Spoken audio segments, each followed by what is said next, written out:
Damon Hill admits Lewis Hamilton sounded forlorn on the radio, after being told he was running P3 during third practice, nearly 7/10 behind the Red Bull of Sergio Perez. Hamilton's race engineer Peter Bonington was heard telling the reigning champion he was P3 at the moment, adding that he was 6.5 to Perez. 6.5, replied Hamilton, sounding disheartened across the Mercedes team radio. Perez topped the final session ahead of qualifying with a 1:17.024, with his teammate Max Verstappen just over a tenth behind. However, Hamilton crossed the line third, 0.651s behind his main title rival and championship leader Verstappen. And Hill reckons Red Bull's advantage in Mexico could be affecting the 7-time world champion. He, Hamilton, sounded a bit forlorn, didn't he? Stated the 1996 world champion on Sky Sports F1 following third practice. With his comments on the radio and remarks on the gap between himself and his title rival. H's not looking so hot, but then Max's lap wasn't so brilliant either.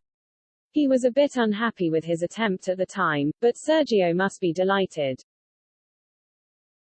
Cheers erupted around the Autodromo Hermanos Rodriguez as Perez set the fastest time in front of his home crowd, with Verstappen just 0.193s behind.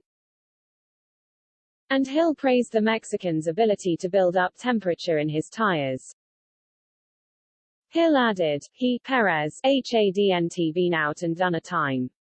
Then he did a slow recharge lap, and then he got his time on his third lap with the tires.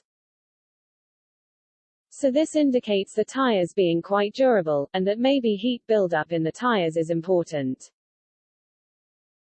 Red Bull could have a headache on their hands if Verstappen and Perez claim the top 2 spots. Verstappen is caught up in a tense title battle with Lewis Hamilton. Meanwhile, Perez is hoping to wow a home crowd, currently sitting 4th in the standings.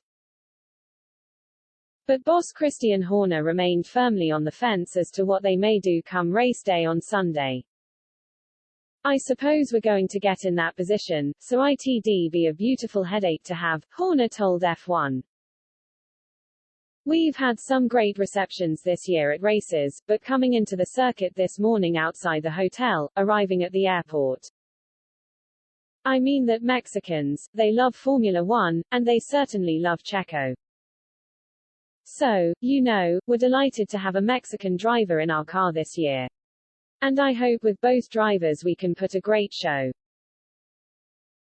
I think it's important not to put too much expectation on him. Always that temptation at your own race to push that a bit harder.